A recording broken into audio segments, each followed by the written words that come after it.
রিমা বেগমের কথা শুনে পাশ থেকে আরিশা বলে ওঠে। ফিহা কি লিখে রেখে গিয়েছিল মা? আরিশার কথাটা বলতেই রিমা বেগম ওনার হাতের কাগজটা আরিশার দিকে বাড়িয়ে দিলেন। আরিশা কাগজটা হাতে নিলে কাব্য পড়ে শোনাতে বলল। ওর কথা মতো আরিশাও পড়তে শুরু করলো। শ্রাবণ, আমি বুঝে গেছি তোমার জীবনে আমার মূল্য ঠিক কতটুকু, কিন্তু আফসোস এই কথাটা বুঝতে আমার অনেকটা সময় লেগে গেল। আর যখন আমি পুরোপুরিভাবে এই কথাটা উপলব্ধি করতে পারলাম, তখন সব কিছু আমার হাতের বাইরে চলে গেছে। আমার অনুভূতিরা এখন আমার নিয়ন্ত্রণে নেই। আমার মন মস্তিষ্ক কোনো কিছুই আর এখন আমার নিয়ন্ত্রণে নেই। আমি তোমাকে কোনো দোষ দিচ্ছি না শ্রাবণ। তুমি আমায় ভালোবাসতে পারোনি, এতে তোমার কোনো দোষ নেই।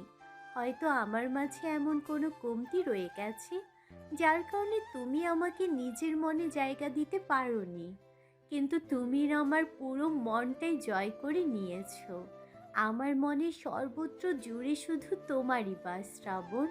তুমি জানো, আমি কখনোই এতটা দুর্বল মানসিকতার মেয়ে ছিলাম না যে কারোর বিরহে নিজের জীবন শেষ করে দেওয়ার চিন্তা আসবে আমার মাথায়। কিন্তু কেন যেন হুট করে আমি বদলে গেলাম। তোমার প্রতি আমার ভালোবাসা আমায় বদলে দিল। আজ আমার নিজের জীবনের কোনো পরোয়া নেই। শুধু একটা কথাই মনে হয়, যে জীবনে তুমি নেই সে জীবন দিয়ে আমি আর কি করব? তুমি ছাড়া তো আমি বাঁচতে পারবো না। আমি তো আমার পরবর্তী জীবনটা তোমার সাথে স্বপ্ন দেখেছিলাম। সেখানে যেই জীবনে তুমি নেই, সেই জীবন রেখে আমি আর কি করব? তুমি ভালো থেকো তোমার ভালোবাসার মানুষকে নিয়ে। তুমি তাকে যত্নে হ্যালো সবাই, মোসবাটের সাথে আমার এক্সপিরিয়েন্স ছিল সিরিয়াসলি এক্সাইটিং। এখানে এমন কিছু ফান এবং এঙ্গেজিং গেমস আছে যা আমি আগে দেখিনি। একটা গেম যা আমাকে সবচেয়ে বেশি থ্রিল করে সেটা হলো প্লিঙ্কো। বেশি কিছু বলবো না, you guys try it out, trust me, এটা একটা ইউনিক এক্সপিরিয়েন্স হতে চলেছে। যদি আপনি গেম লাভার হয়ে থাকেন তাহলে মোস্টবেটে সবার জন্য কিছু না কিছু আছেই। মোস্টবেটে বিকাশ, নগদ, পকেট, উপায় আর অন্যান্য অনলাইন ট্রানজ্যাকশন মেথডসের মাধ্যমে ইজি এবং সিকিউর ডিপোজিট এবং উইথড্রয়াল করা যায়। আর তাদের কাস্টমার সাপোর্ট দিনে 24 ঘন্টা, সপ্তাহে 7 দিন available to help you out. আপনি ইভেন লাইভ স্ট্রিম করতে পারবেন আপনার favourite matches right from the platform. আমার প্রোমো কোড ইউজ করে রেজিস্টার করুন এবং প্ল্যাটফর্মের অ্যামেজিং ফিউচার্স এক্সপ্লোর করুন। Don't miss out. তুমি ভালো থেকো তোমার ভালোবাসার মানুষকে নিয়ে। তুমি তাকে যত্নে রেখো, তাকে সুখে রেখো, তার ভালোবাসা মূল্য দিও। আমি চাই তুমি ভালো থাকো, তোমার একটা সুন্দর সুখের সংসার হোক। না হলো সেটা আমার সঙ্গে, তবুও তুমি সুখে থেকো। কত সৌভাগ্যবতী সেই নারী যে তোমার অর্ধাঙ্গিনী হবার সুযোগ পাবে। খুব হিংসা হয় তাকে, জানো তো। মনে হয় ওর জায়গায় কেন আমি থাকলাম না। আমি তো অনেক আগে তোমার জীবনে এসেছিলাম, তোমাকে এত ভালোবাসলাম, তারপরেও তুমি বিনিময়ে আমার একটু ভালোবাসলে না। বিশ্বাস করো শ্রাবণ, বেশি না। তুমি যদি শুধু একটু আমায় ভালোবাসতে, তাহলে আমাদের দুজনের সংসারটা হতে পারত। বিনিময়ে আমি তোমার আমার হৃদয়ের সবটুকু ভালোবাসা উজাড় করে দিতাম। থাক, আর না হয় নাই বলি। তোমায় কিছু বলতে গেলে তো আমার শব্দরা ফুরোতেই চাই না। আমি জানি তুমি আমার কথা পছন্দ করো না, সেজন্য আমি কখনো তোমার সাথে বেশি কথাও বলি না। কিন্তু আজ অনেকগুলো কথা বলে নিলাম। আসলে এর পরে আর কথা বলার সুযোগ পাবো না তো, তাই ভাবলাম সব কথা না হয় আজই বলে দিই। আমি কখনো ঠিকভাবে আমার মনের কথা জানাতে পারিনি শ্রাবণ, কিন্তু আজ জানিয়ে গেলাম প্রথম এবং শেষবারের জন্য। ইচ্ছে ছিল সামনাসামনি তোমাকে এই কথাগুলো বলবো, কিন্তু সেই সৌভাগ্য আমার হয়নি। যখন তুমি এই কথাগুলো করবে, তখন আমি আর এই পৃথিবীতে থাকবো না। আজ থেকে ফিহা নামক কাপড়টা তোমার পিছু ছাড়লো শ্রাবণ। আজ থেকে আমি আর তোমায় বিরক্ত করব না। আমার ভালোবাসা আর তোমায় অস্বস্তিতে ফেলবেন না। আমি পৃথিবীতে থাকি বা না থাকি, আমার দোয়া সব সময় তোমার সাথে থাকবে। আর একদম এটা ভাববে না যা আমার এই পরিণতির জন্য তুমি দায়ী। তোমার এতে কোনো দোষ নেই শ্রাবণ, দোষটা আমার। তোমাকে অতিরিক্ত ভালোবাসাটা আমার দোষ। তোমাকে ভালোবেসে নিজের সবটা বিলিয়ে দেওয়া আমার দোষ। আমারই বোঝা উচিত ছিল যে নিজেকে নিঃস্ব করে কখনো কাউকে ভালোবাসতে নেই। কারো জীবনে শূন্যস্থান কেউ পূরণ করে দেয় না। আমার মৃত্যুর জন্য কেউ দায়ী নয়। আমি নিজ ইচ্ছেতে আত্মহত্যা করছি। কেউ আমায় এর জন্য বাধ্য করেনি। যাকে আগলে বাঁচতে চেয়েছিলাম সে কখনোই আমার হতে পারবে না। এই কথাটা জানার পর আমার আর বাঁচার ইচ্ছে নেই। বাবা, মা, ভাইয়া, ভাবি, তোমরা সবাই ভালো থেকো। আর পারলে আমায় ক্ষমা করে দিও। আমি জানি আমি স্বার্থপরের মতো তোমাদের সবাইকে একা ফেলে চলে যাচ্ছি, কিন্তু কি করব বলো? আমার যে আর বাঁচতে ইচ্ছে করে না। ভালো থেকো শ্রাবণ, অনেক ভালোবাসি তোমায়, কিন্তু তুমি বুঝলে না। ইতি, ফিহা। চিঠির কথাগুলো শুনে উপস্থিত প্রত্যেকেই যেন স্তব্ধ হয়ে গেল। ফিহা বরাবরই শান্তশিষ্ট একজন মেয়ে। তার রাগ, ভালোবাসা, অভিমান কিংবা ঘৃণা কোনোটাই সে কখনোই প্রকাশ করে না। সবটাই নিজের ভেতর লুকিয়ে রাখে। সবাই জানতো যে ফিহা শ্রাবণকে পছন্দ করে, কিন্তু ওর ভালোবাসার তীব্রতা যে ঠিক কতটা সেটা কেউ কখনো আন্দাজ করতে পারেনি, এমনকি শ্রাবণও না। শ্রাবণের এখন আরও নিজেকে বেশি অপরাধী মনে হচ্ছে। তার মনে হচ্ছে তাকে দোষারোপ করাটা তো ভুল না। ফিয়া হয়তো চিঠিতে এটা বলে যায়নি যে মৃত্যুর কারণ শ্রাবণ, কিন্তু ওর ধুকে ধুকে মরার কিংবা এই পদক্ষেপটা নেয়ার পেছনের কারণ তো শ্রাবণই। কিন্তু শ্রাবণের মনে তো কখনোই ফিহাকে নিয়ে এমন কোনো অনুভূতি ছিল না। আরে না, কখনো ফিহার সাথে এমন কোনো আচরণ করেছে যার কারণে ফিয়া এমনটা বুঝতে পারে যে শ্রাবণকে পছন্দ করতো সে। যবে থেকে শ্রাবণ বুঝতে পেরেছে যে ফিহার মনে ওকে নিয়ে অনুভূতি আছে, তবে থেকে শ্রাবণ যথাসম্ভব নিজেকে ফিহার থেকে দূরে রেখেছে। ও সবসময় ফিয়াকে এটা বুঝিয়ে দিয়েছে যে ওর মনে ফিয়াকে নিয়ে কোনো অনুভূতি নেই। তারপরও যে কিভাবে ফিহার অনুভূতিটা এতটা তীব্র হয়ে উঠল, শ্রাবণ সেটাই বুঝতে পারছে না। তার প্রচণ্ড অপরাধবোধ হচ্ছে। মনে হচ্ছে তার জন্যই আজ একটা মেয়ের জীবন শেষ না হয়ে যায়। পেশেন্ট এখন কেমন আছে? কেবিন থেকে ডাক্তারকে বের হতে দেখে ব্যস্ত কণ্ঠে শ্রাবণ প্রশ্নটা করলো। ডাক্তার ওদেরকে আশ্বস্ত করে বলল, চিন্তার কোনো কারণ নেই। আসলে ওনার ক্ষতটা এতটা গভীর ছিল না যে খুব বড় কিছু হয়ে যেতে পারত। আর উনি রক্ত দেখেই মূলত ভয়ে জ্ঞান হারিয়েছিলেন। ওনার স্টোম্যাকে আমরা সামান্য ঘুমের ওষুধও পেয়েছি। আমার মনে হয় উনি সুইসাইড করতে চেয়েছিলেন, কিন্তু হয়তো কনফিউজডও ছিলেন। আর চিন্তার কোনো কারণ নেই। এখন উনি ঘুমাচ্ছেন। আপনারা চাইলে এক এক করে দেখে আসতে পারেন, কিন্তু ওনাকে বিরক্ত করবেন না কেউ। কথাটা বলেই ডাক্তার সেখান থেকে চলে গেল। ডাক্তার চলে যেতেই রিমা বেগম আর আরিশা কেবিনের ভেতর গেল। কাব্যধীর কণ্ঠে শ্রাবণকে বলল। কিছু বুঝতে পারলি শ্রাবণ? শ্রাবণ মৃদু গম্ভীর কণ্ঠেই বলল, খুব ভালো করে বুঝতে পারলাম ভাই। এসব কিছুই ফিহার সাজানো ছিল। ও জানতোই যে ওর কিছু হবে না। ঠিক বলেছিস। শুধু চিঠিতে কয়েকটা মহান বাণী লিখে তোর মনটা নরম করতে চেয়েছিলাম। মরার ইচ্ছে ওর কোনোদিনই ছিল না। শ্রাবণ এবার অবাক কণ্ঠে কাব্যকে বলে, ভাই ভাই করে আমাকে নিজের করার জন্য ফিহা এত দূর যেতে পারলো? এত বড় একটা নাটক করতে ওর বিবেকে বাঁধলো না? ওর তো বোঝা উচিত ছিল যে ডাক্তার দেখলে এই কথাটা বলে দিতে পারবে। আসলে শ্রাবণ ওর মাঝে এখন একটা জেদ তৈরি হয়ে গেছে। ও ভাবছে ও কবিতার থেকে কোন অংশে খারাপ। তাহলে কেন কবিতা তোর জীবনের জায়গা পেল, কিন্তু ও পেল না। আর ওর এই ভাবনা ওকে এই কাজটা করতে বাধ্য করেছে। আসার পর থেকে কবিতা একপাশে দাঁড়িয়ে শুধু চুপচাপ নীরব দর্শকের ভূমিকা পালন করছে। এখানে তার বলা কিংবা করার মতো কিছুই নেই। প্রথমে ফিহার জন্য ওর খুব খারাপ লেগেছিল, কিন্তু কাব্যের কথাগুলো শোনার পর ও নিজেই অবাক হয়ে গেছে। ক্ষত বেশি গুরুতর না হয় ফিয়াকে রাতে হসপিটাল থেকে রিলিজ করে দিয়েছে। ফিয়ার অন্য গাড়িতে আগে বাড়িতে চলে এসেছে, আর শ্রাবণরা অন্য গাড়িতে আসছে। ওষুধ কিনে আনার জন্য শ্রাবণদের আসতে একটু দেরি হলো। বাড়ি ফিরে ভেতরে এসে দেখলো যে ফিয়া ড্রয়িং রুমের সোফায় বসে আছে। শ্রাবণ ওষুধগুলো ওর সামনে রেখে বলল, এতে তোমার ওষুধ আছে। আরিশা ভাবিকে বলো, সব বুঝিয়ে দেবে।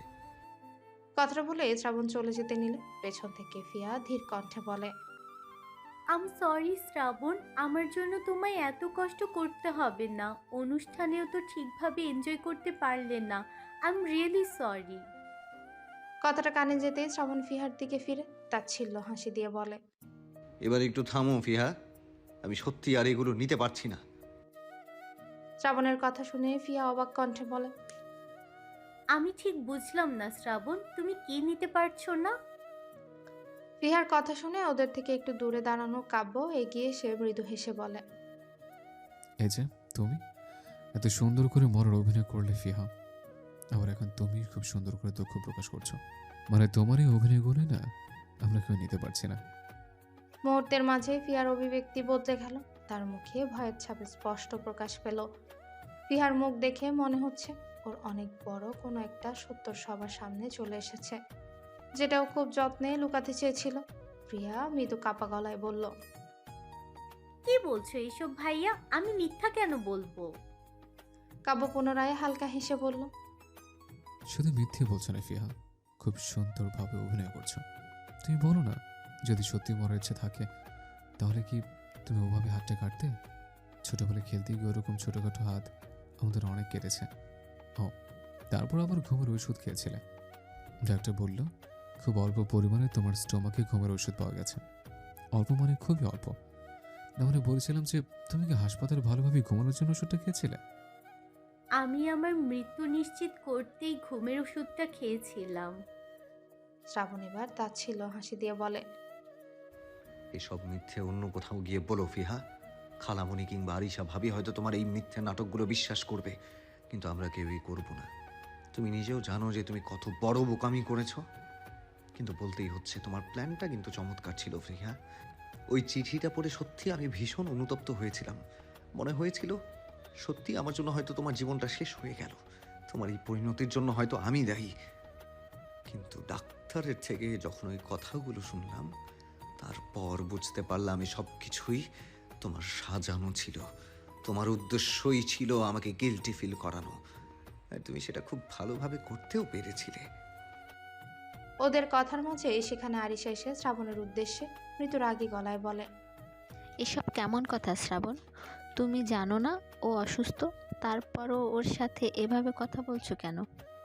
আমি এই কথাটাই বলছিলাম ভাবি, যে ওর এই অসুস্থতার নাটক শুধুমাত্র আপনি আর খালামণি বিশ্বাস করবেন, আর কেউ করবে না। ও মোটেও অসুস্থ না।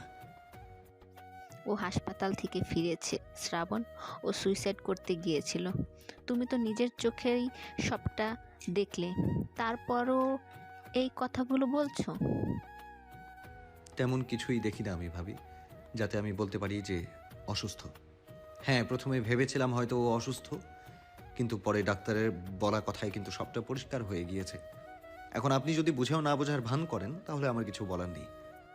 ওদের কথার মাঝে সেখানে বাকিরাও চলে আসে। ওদের কথাবার্তা শুনে সজীব সরোয়ার বলেন, কোনটা সত্যি আর কোনটা মিথ্যে সেটা ডাক্তারের কথাতেই পরিষ্কার হয়ে গিয়েছে। আর শুধু ডাক্তারের কথাতেই না, আমরা নিজেও দেখেছি। এটা আমরা সবাই জানি যে ছোটবেলা থেকেই ফিহা অল্প একটু রক্ত দেখলেই মাথা ঘুরে পড়ে যায়। ওকে হাসপাতালে নিয়ে যাওয়ার কোনো দরকারই ছিল না, কিন্তু শুধু বড় আপার কান্নাকাটির জন্যই আমি কিছু বলিনি তখন। সজীব সরোয়ার এবার ফিহার উদ্দেশ্যে ধীর কণ্ঠে বলেন, ফিহা মা, তুমি সত্যি করে একটা কথা বলো, তুমি কি সত্যি আত্মহত্যা করতে চেয়েছিলে, না শুধু শ্রাবণকে ভয় দেখাতে চেয়েছিলে? সজীব সরোয়ারের কথা শুনে ফিয়া কাপা কাপা গলায় বলল, আমি আসলে সত্যি মরতে চেয়েছিলাম। তাহলে তোমার কণ্ঠ এখন কাঁপছে কেন এই কথাটা বলতে ফিহা?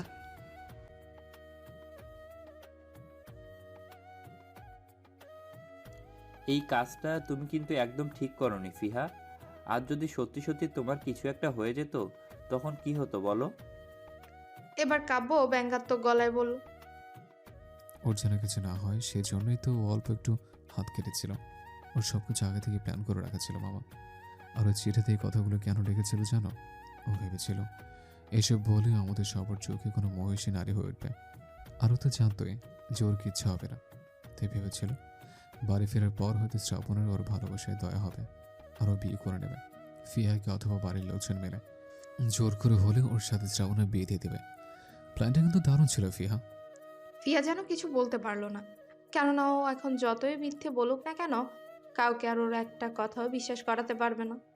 সবাই ওর উদ্দেশ্যটা বুঝে গেছে, আর এই কথাগুলোর প্রেক্ষিতে যে ও বানিয়ে কিছু বলবে তেমন কোনো কথাও খুঁজে পাচ্ছে না।